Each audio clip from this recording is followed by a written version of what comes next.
Eu gostaria que nós abríssemos a palavra de Deus em Josué, capítulo 2.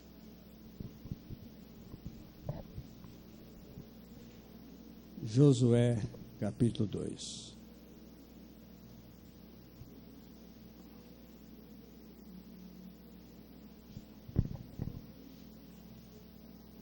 A Bíblia ela é cheia de histórias que nos encorajam, que nos inspiram. Ela é cheia de encontros e desencontros. E aqui temos uma história inspiradora, uma bela história. O encontro de Raabe com os dois espias. Uma mulher que foi impactada pela graça de Deus, uma mulher que mudou, que virou a chave da sua vida. Quando Deus passou em Jericó, passou na vida de Raabe. E quando Deus passa na nossa vida, não há como ficar o mesmo. Nossa história precisa mudar. Nós passamos a viver novas expectativas, novos rumos, novos valores. A vida da gente não pode ficar a mesma quando Deus passa, mas passa para ficar, não passa e vai embora. Então eu gostaria de fazer uma reflexão nesta noite sobre essa personagem chamada Raabe. Capítulo 2.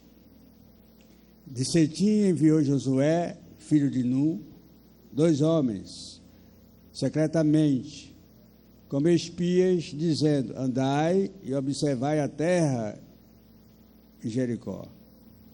Foram, pois, e entraram na casa de uma mulher prostituta, cujo nome era Raabe, e pousaram ali. Então se deu notícia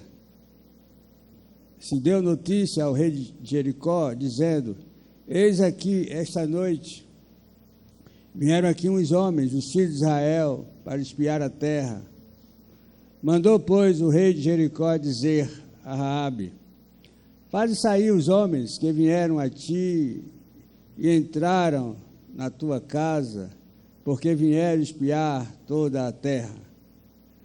A mulher, porém, havia tomado e escondido os 2 homens e disse: é verdade que os 2 homens vieram a mim, porém eu não sabia de onde eram. Havendo-se de fechar a porta, sendo já escuro, eles saíram, não sei para onde foram. Ide após eles depressa, porque os alcançareis. Ela, porém, os fizera subir ao eirado e os escondera entre as canas do linho que havia disposto em ordem no eirado. Foram-se aqueles homens após os espias pelo caminho que dá ao vals do Jordão, e havendo saído os que iam após eles, fechou-se a porta. Antes que os espias se deitassem, foi ela ter com eles ao eirado e lhes disse: bem sei que o Senhor vos deu esta terra e que o pavor que infundis caiu sobre nós e que todos os moradores da terra estão desmaiados, porque temos ouvido que o Senhor secou as águas do Mar Vermelho diante de vós, quando saíeis do Egito, e também o que fizestes aos 2 reis dos amorreus, Seom e Og, estavam além do Jordão, os quais destruístes. Ouvindo isto, desmaiou-nos o coração, e em ninguém mais há ânimo algum, por causa da vossa presença, porque o Senhor, vosso Deus, é Deus em cima nos céus e embaixo na terra. Agora, pois, jurai-me, vos peço, pelo Senhor, e assim como usei de misericórdia para convosco, também dela usareis para com a casa de meu pai, e que me dareis um sinal certo de que conservareis a vida a meu pai, a minha mãe, como também a meus irmãos e as minhas irmãs, com tudo o que tem, e de que livrareis a nossa vida da morte. Então lhe disseram os homens: a nossa vida responderá pela vossa, se não denunciares esta nossa missão. E será, pois, que, dando-nos o Senhor esta terra, usaremos contigo de misericórdia e de fidelidade. Ela então os fez descer por uma corda pela janela, porque a casa em que residia estava sobre o muro da cidade. E disse-lhes: ide-vos ao monte, para que, porventura, vos não encontre os perseguidores. Escondei-vos lá 3 dias, até que eles voltem, e depois tomareis o vosso caminho. Disseram-lhe os homens: desobrigados seremos deste teu juramento, que nos fizeste jurar, se vindo nós à terra, não atares esse cordão de fio de escarlata à janela, por onde nos fizeste descer, e se não recolheres em casa contigo teu pai, e a tua mãe, teus irmãos e toda a família de teu pai, qualquer que sair para fora da porta da tua casa, o seu sangue lhe cairá sobre a cabeça, e nós seremos inocentes, mas o sangue de qualquer que estiver contigo em casa, caia sobre nossa cabeça, se alguém nele puser a mão. Também, se tu denunciares esta nossa missão, seremos desobrigados do juramento que nos fizeste jurar. E ela disse: segundo as vossas palavras, assim seja. Então os despediu, e eles se foram, e ela amarrou o cordão de escarlata à janela.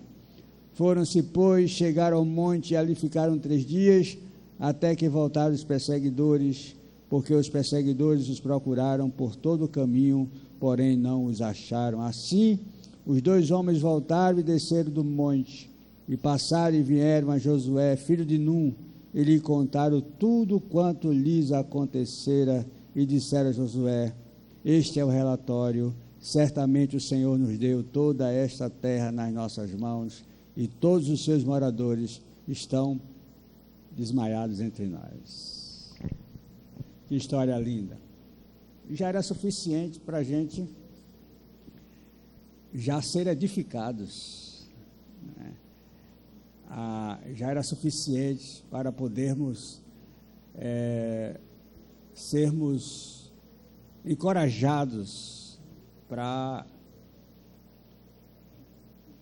servir a Deus, para entendermos que vale a pena caminhar com o Senhor.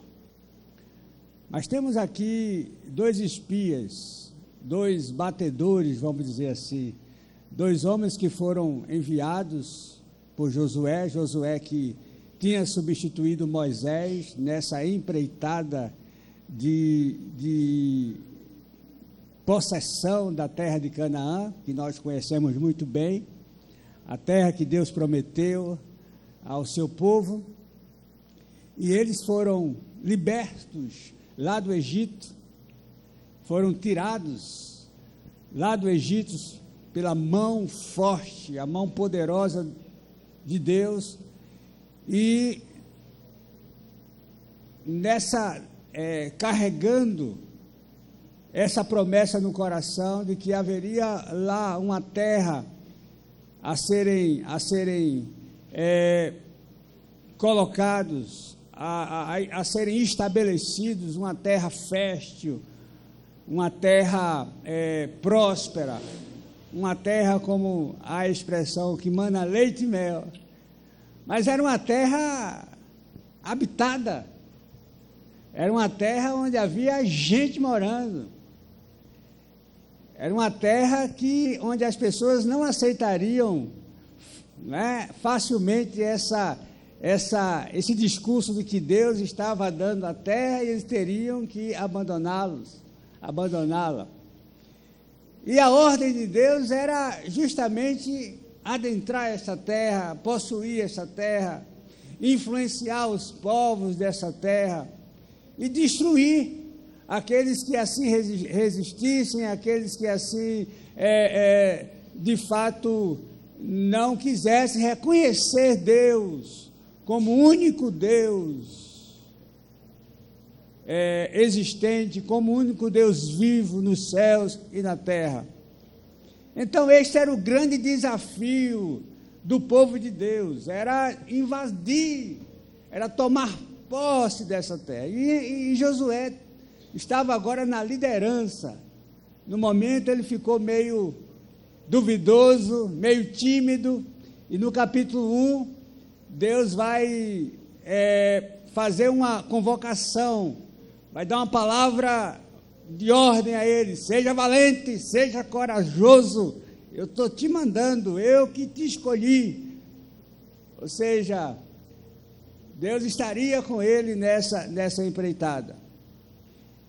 E a primeira cidade, primeiro confronto, primeiro desafio ao atravessar o Jordão era justamente Jericó, uma cidade totalmente murada. E naquela época, os muros eram o dispositivo de segurança. Os muros garantiam que os adversários, os inimigos, não invadissem as cidades. Uma cidade murada é uma cidade segura, uma cidade protegida. E Jericó era uma dessas cidades, totalmente murada. Então, humanamente falando, era uma cidade que era impossível de ser conquistada. Embora que os povos da época teriam, quando um adversário, um exército queria conquistar uma cidade murada, eles cercavam as cidades e ficavam ali meses, até anos, onde ninguém entrava, ninguém saía, para que os recursos daquela cidade pudessem se extinguir, e ali eles pudessem impedir, eles pudessem se render. Mas o exército de Israel não era um exército preparado para a batalha. E a estratégia de Deus era justamente entrar dentro de Jericó. Então Deus usa Josué para mandar esses 2 espias até Jericó, para fazer ali um diagnóstico de invasão. Como é que nós vamos invadir essa terra? Como será o embate, o combate a este adversário? E nesta missão de observação do exército inimigo, da cidade que deveria ser invadida, aqueles 2 homens encontram Raabe, encontra esta mulher em meio a toda aquela multidão de pessoas ali que não acreditavam em Deus, em toda a expectativa de destruição, de morte, encontra uma mulher que não sendo hebreia, uma mulher que até então não conhecia Deus, uma mulher que até então era pagã, uma mulher até então mergulhada nos deuses cananeus, vai ter uma experiência com Deus que vai transformar a sua história e a sua vida. Então eu vejo aqui algumas verdades vivenciadas por Raabe, que transformou a sua história, e que eu entendo que as verdades que foram vivenciadas por ela, devem ser também verdades vivenciadas por nós, na caminhada da vida, verdades que vão mudar a nossa história, que devem mudar a nossa história, a nossa vida, que devem mudar a nossa percepção de existência. Eu gostaria de compartilhar com os irmãos essas verdades no texto que acabamos de ler. A primeira é que Raabe experimentou, vivenciou a providência de Deus. No versículo 1, nós temos aí: de Setim enviou Josué, filho de Nun, 2 homens, secretamente, como espias, dizendo: andai e observai a terra e Jericó. Foram, pois, e entraram na casa de uma mulher prostituta. E aí no final diz: cujo nome era Raabe, e ali pousaram.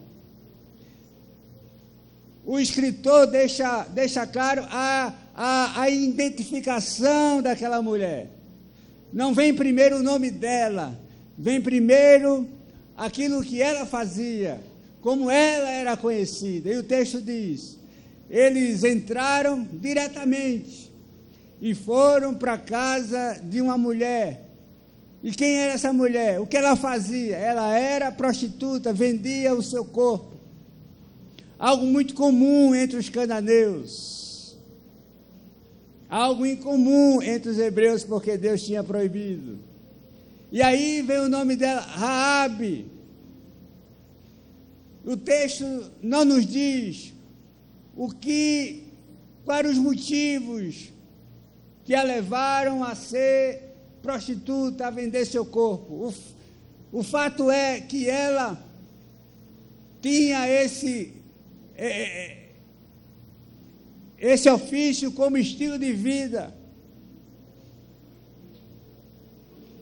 E aqui diz o texto, que nos parece é que ela era, pelo discorrer do texto, é que ela era conhecida.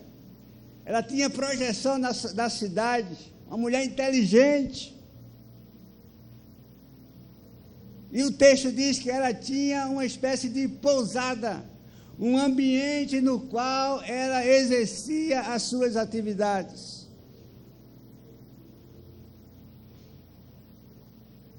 Os cananeus viviam mergulhados nesse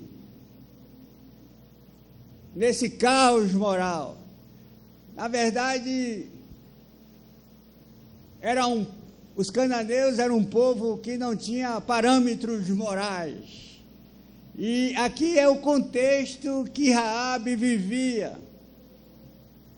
E ela, de certa forma, estava contribuindo, era um instrumento para o desenvolvimento desse caos imoral.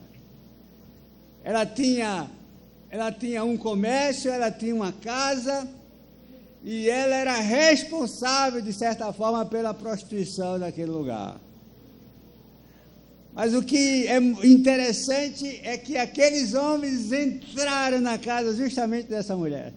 Eles podiam ter entrado em qualquer casa,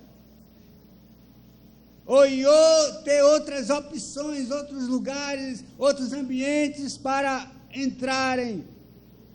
Mas o texto diz que eles foram diretamente para a casa de Raabe. Isso me leva a entender que os olhos de Deus nos olha de forma diferente de como os homens nos olham.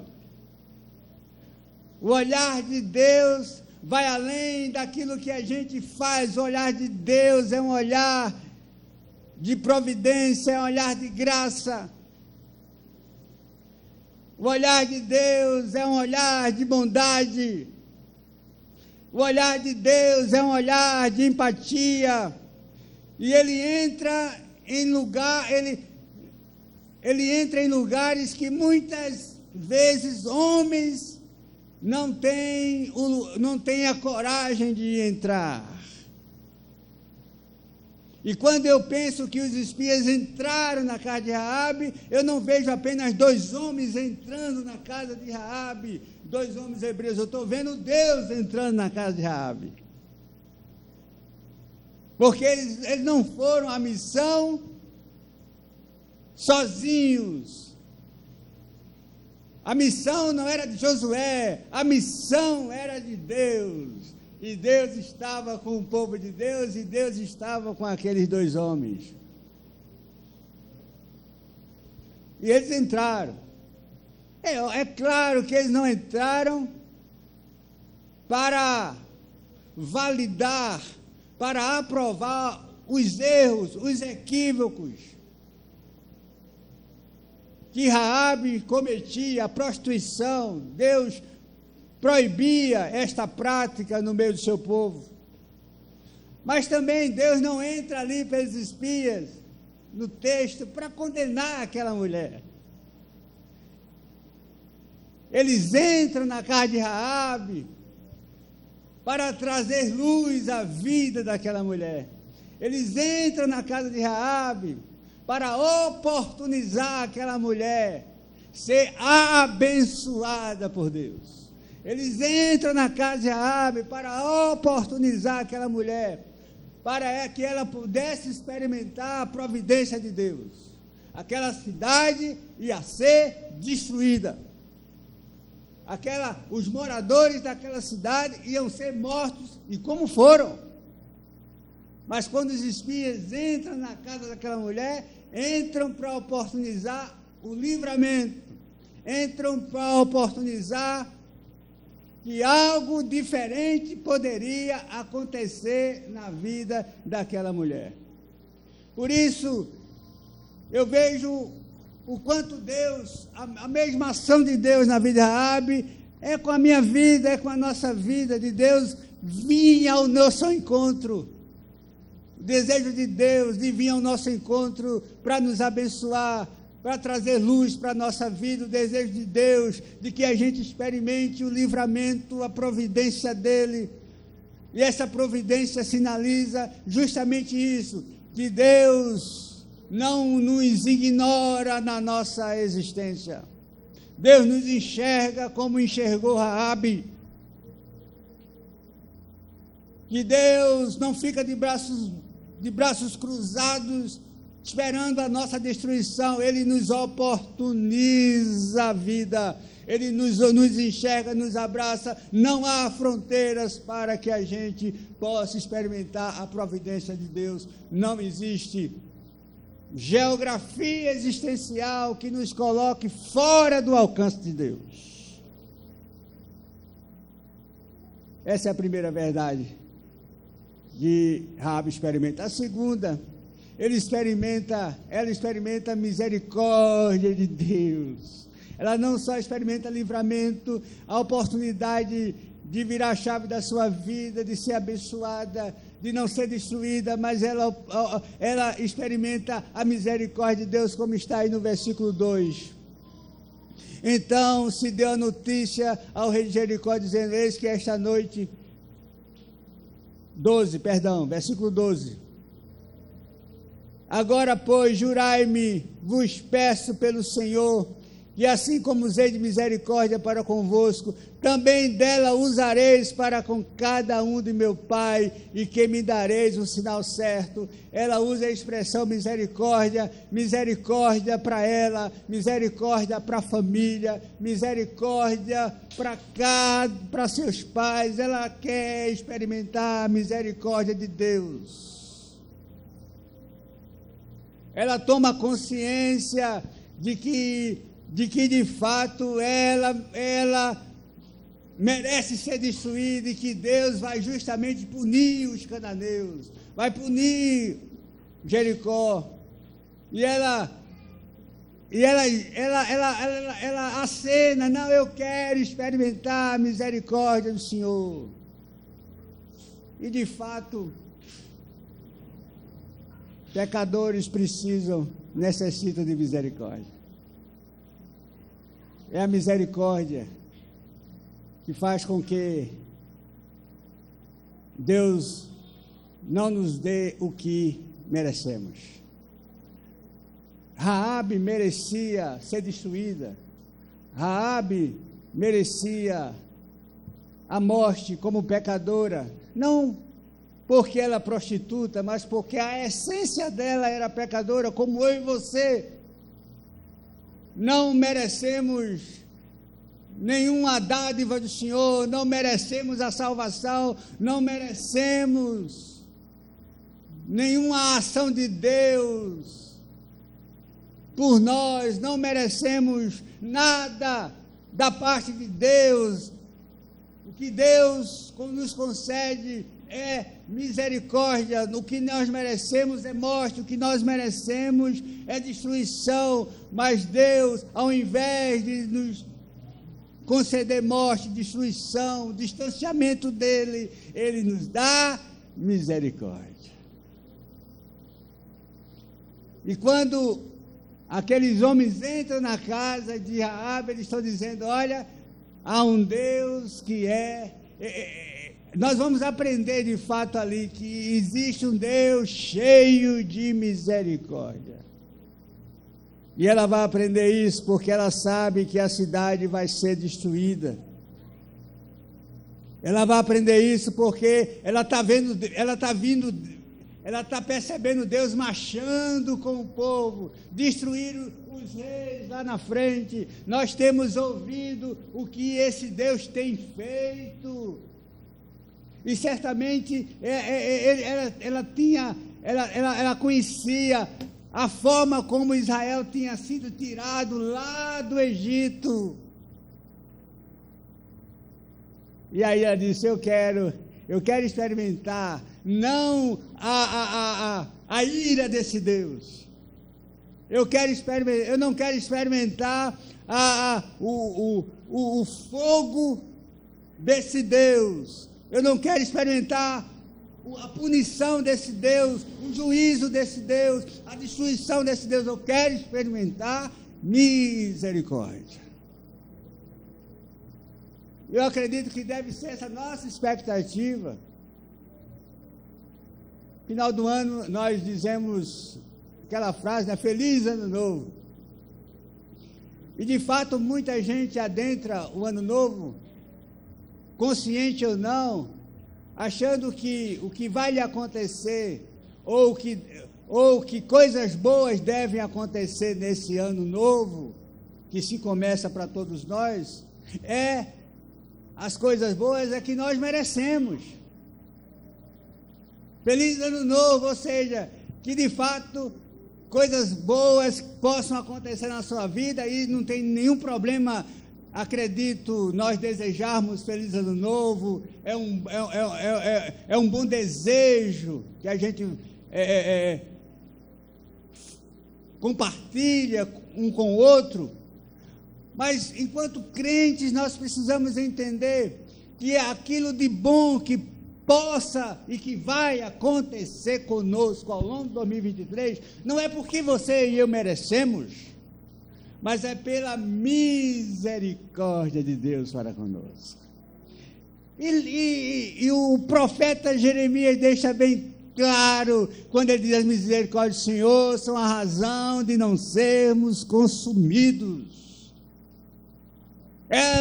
Essas misericórdias se despertam cada manhã, como se fossem créditos de Deus na nossa conta existencial de vida, dizendo: olha, todos os dias há uma disposição de Deus de querer que o bem nos aconteça, mesmo quando o mal se estabeleça. Mas, como diz Paulo, esse mal tem a soberania de Deus sobre ele, para que esse mal sempre se transforme em bem para a nossa vida. Porque o texto, o próprio apóstolo Paulo diz que Deus não é contra eu ou contra você. Deus é a nosso favor, mesmo quando coisas ruins aconteçam conosco. São as misericórdias do Senhor que se estabelecem todos os dias na nossa vida. Então, nada merecemos dele, e o que vem dele é totalmente o desejo de Deus querer que coisas boas nos aconteçam, como a salvação. O próprio apóstolo Paulo diz que é as misericórdias do Senhor que nos proporciona justamente essa salvação. Pela graça sois salvos. Nada merecemos, e sobretudo a salvação é um presente de Deus. A perspectiva desse novo mundo, a perspectiva da vida abundante de Deus em nós. o fato de estarmos inseridos numa comunidade cristã, o fato de estarmos aqui hoje e não em outro lugar. É misericórdia de Deus, não é porque eu e você somos bonzinhos, não é porque eu e você temos feito algumas coisas que ao nosso conceito são politicamente corretas, nada disso, é simplesmente por misericórdia de Deus. E é a misericórdia de Deus que ao não merecer abraço, Ele me abraça, ao não merecer acolhimento, Ele me acolhe. É o que vemos em Lucas capítulo 15, a parábola do filho pródigo. Foi o que Raabe ganhou, experimentou misericórdia de Deus. A terceira verdade é que aquela mulher experimentou fé. Ela não só experimentou a providência, misericórdia, mas ela experimentou a fé. E a fé foi indispensável para que ela fosse salva. Veja o que ela diz.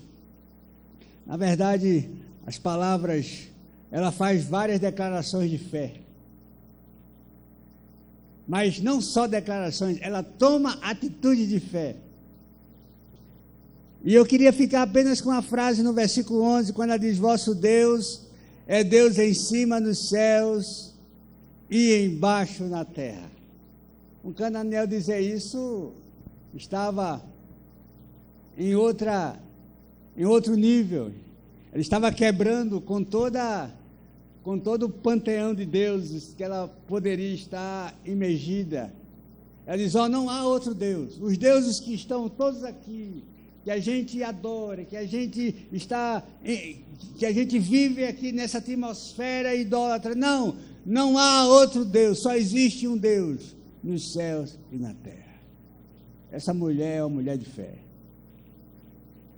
onde tudo direcionava para ser uma mulher incrédula, onde tudo direcionava para ser uma mulher totalmente insensível à pessoa de Deus. Essa mulher expressa fé.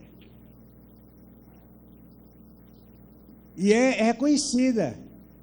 Versículo lá em Hebreus capítulo 11, versículo 30, vai dizer que pela fé, Raabe, aí diz: olha, Raabe, talvez hoje poderia ter usado a ex-meretriz, né? Mas ele usa a meretriz, porque ele está seguindo a ideia do texto lá. A meretriz, a prostituta que vocês conhecem lá, que vocês já ouviram falar, não foi destruída com os desobedientes, porque acolheu com paz os espias. Ou seja, ela acreditou que havia um Deus maior do que os deuses cananitas. Há um Deus que ainda não conheço, mas esse Deus que está vindo aí eu quero conhecer. A fé daquela mulher mudou a sua vida, mudou de dentro para fora, porque a fé salvadora, mas é a fé que redireciona a nossa vida, que nos permite nos relacionar com Deus, mas a fé também transforma. A fé não é apenas declarativa, a fé não é apenas credo, a fé transforma. A fé tem que nos levar, tem que nos tirar do lugar que nós estamos. Uma fé que não nos tira do lugar, apenas nos faz declarar Deus, que nos faz falar de Deus, e que não nos tira do lugar. Essa fé, como diz Tiago, é uma fé morta. A fé é declarativa, mas essa fé precisa nos tirar do lugar. Ela precisa nos levar na direção de Deus. Ela precisa levar na direção de Deus. E aí diz que aquela mulher, aqui em Raabe, nós vemos isso, nós vemos uma fé viva, nós não vemos uma fé apenas de credo. E aí nós percebemos isso quando ela esconde os espias. Não vamos entrar no mérito da questão, se ela mentiu ou não, isso aí depois vocês podem aí consultar o pastor, Mas a questão é da postura dela, de articular, esconder os espias, de acreditar nos espias, porque ela estava arriscando a sua vida. Se ela é descoberta ali, ela é morta. Mandaram até os guardas na casa dela. Ela direcionou o exército, os guardas, para uma direção errada.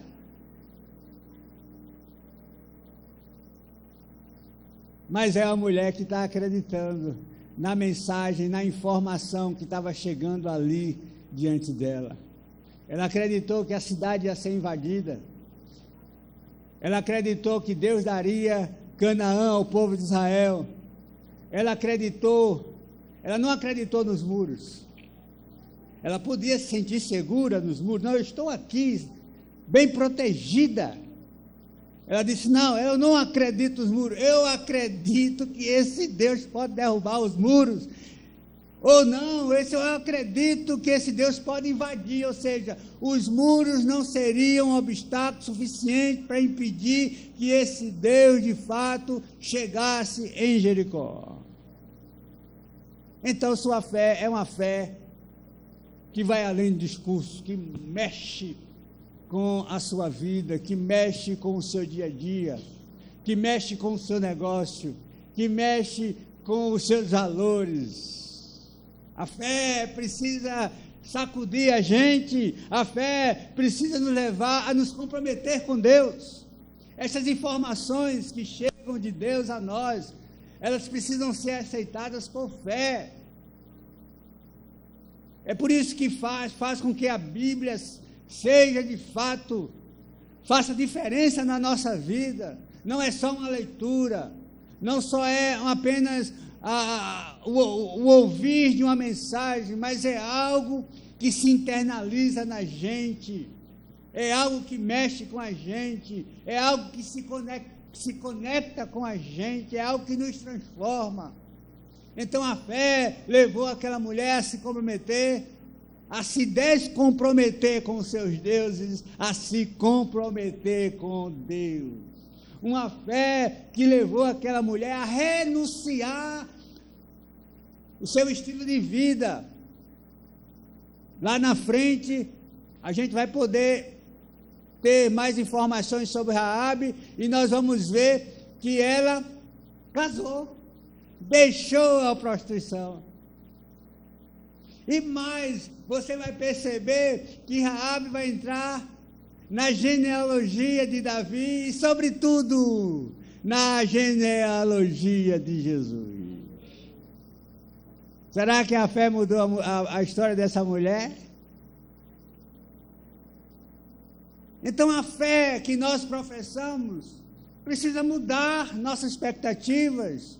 A fé em Cristo, obviamente, não é a fé em qualquer objeto. Aqui Raabe colocou sua fé em Deus. Embora a gente vai perceber que o Cristo está presente quando ela faz o pacto com os espias e lança o cordão de escarlate, que daqui a pouco eu vou falar, mas nossa fé colocada em Cristo, ela tem foco, ela tem objeto. É Cristo, como diz Hebreus, olhando firmemente para o autor e consumador da nossa fé. Olhar para Cristo, olhar da alma, olhar todos os dias para Ele. Entre tantas distrações que temos na vida, tantas coisas que querem atrair o nosso olhar, precisamos olhar para Cristo, com foco nele todos os dias. E essa fé vai asfaltando a nossa história, vai abrindo caminhos para que, de fato, essa relação com Deus se torne real, se torne perceptível, se torne, sobretudo, transformadora. E, por último, esse pacto que eu acabei de falar, no versículo 18 e 20, ela experimentou esse pacto com Deus.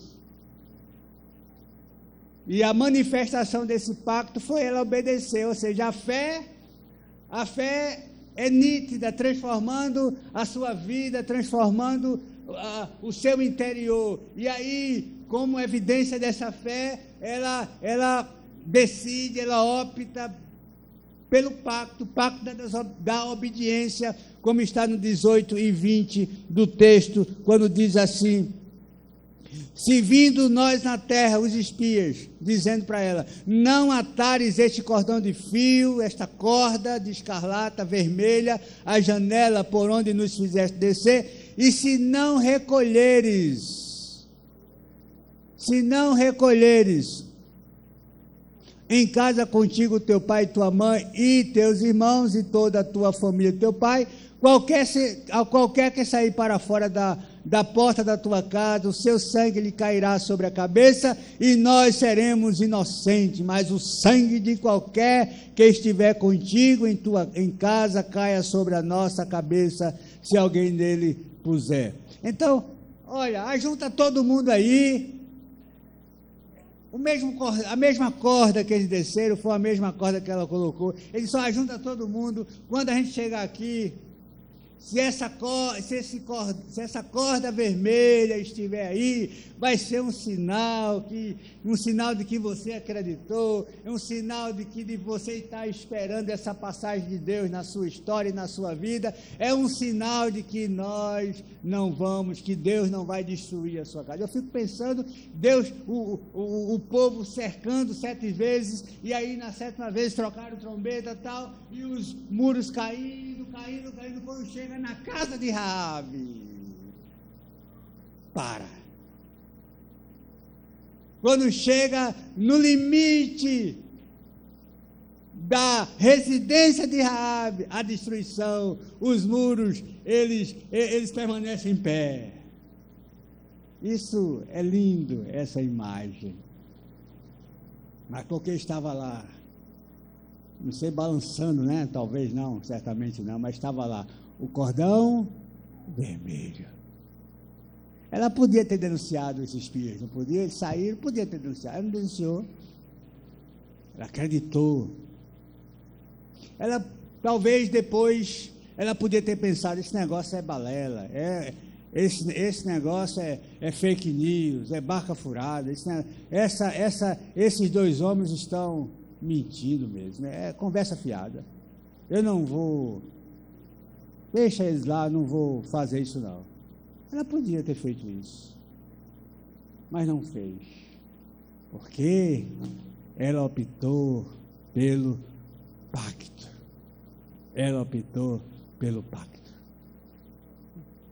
E nós sabemos que as histórias do Antigo Testamento apontam para Cristo, são sombras de Cristo. E aqui nós vemos essa atitude do cordão vermelho de escarlate apontando para o sangue de Cristo, para a pessoa de Cristo, porque este cordão evitou a morte chegar na casa de Raabe. Ele diz, quem está dentro vai ficar livre aí, viu? Agora eu não garanto quem estiver do lado de fora. Quem estiver dentro vai ser salvo. É semelhante à arca, lembra da arca? Quem está dentro, todo mundo vai ser salvo. Estavam lá, tudo apertadinho, a família toda lá, mas era o melhor lugar para estar. Não foram destruídos. No lugar da morte, vida. No lugar de destruição, salvação de Deus. Foram livres, tiveram livramento, porque aquela mulher decidiu obedecer a Deus, fazer parte do pacto. Aquela mulher. É o sangue de Cristo, é pelo sangue de Cristo que nós somos livres da morte eterna. É pelo sangue de Cristo que nós somos livres da maldição. A maldição de não nos relacionarmos com Deus. Não é da maldição apenas do inferno, mas é a maldição da solidão de Deus. Porque inferno é isso, é solidão de Deus. Por isso que a gente não deve ter medo do inferno, porque a gente pode experimentar um inferno aqui. Às vezes a gente tem medo do inferno lá, mas a gente vive o inferno aqui. O inferno lá sempre será, é uma consequência do inferno que nós vivemos aqui, essa solidão de Deus, é uma consequência. É como o céu não é simplesmente um destino final, o céu é como nós estamos indo, porque o céu se é experimentado, o céu é céu pela presença de Deus, o céu é céu pela presença de Cristo. Então, se Cristo está comigo aqui, aqui já é céu. Então, é o sangue de Cristo que nos proporciona perdão, é o sangue de Cristo que nos proporciona a bondade de Deus, é o sangue de Cristo que nos proporciona esse calor de Deus na alma, como aqueles dois homens caminhando para Emaús, eles diziam, nossos corações se aqueciam quando ele conversava conosco, esse calor de Deus, essa presença de Deus, é o sangue de Cristo. Então, que esse cordão, obviamente, simbolicamente, mas que o sangue de Cristo esteja em nós. Baixo. O apóstolo João disse que é o sangue de Cristo que nos perdoa de todos os nossos pecados. Que Deus nos permita, nesse novo ano que estamos começando, experimentar intensamente essas verdades, se já temos experimentado, ou se você ainda não experimentou, se Deus ainda não chegou, não passou na sua vida para ficar, que você experimente. Sob a perspectiva bíblica e sob a experiência nossa, a nossa vida nunca vai ser a mesma. Raabe, ela se juntou ao povo de Deus. Raabe, ela começou uma nova jornada. Que seja assim. Com Deus é sempre assim, experimentar o novo todos os dias. Vamos fazer uma oração.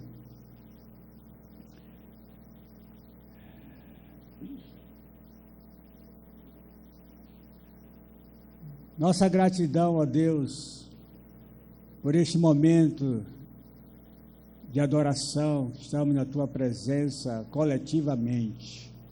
Para nós sempre é privilégio, sempre é graça podermos ouvir a Tua voz, ouvir a Tua palavra. E o nosso desejo é que ela, de alguma forma, ajude a fazer reajustes na nossa espiritualidade, que as experiências dessa mulher, as verdades vivenciadas por Raabe, que estão aí registradas nas Escrituras, não apenas para nossa informação, mas para que a gente possa entender que o Deus experimentado por Raabe é o mesmo Deus que deseja se relacionar com cada um de nós. É o Deus de ontem, de hoje e de sempre. Por isso, que haja da nossa parte essa disposição, que a gente abra o nosso coração, abra a nossa vida, a nossa história, para que o Senhor passe, mas que o Senhor fique, e possamos viver, experimentar um caminhar, ó Deus, um caminhar renovador, um caminhar transformador com o Senhor todos os dias. Que a Tua bênção esteja sobre cada um de nós, em nome de Cristo. Amém.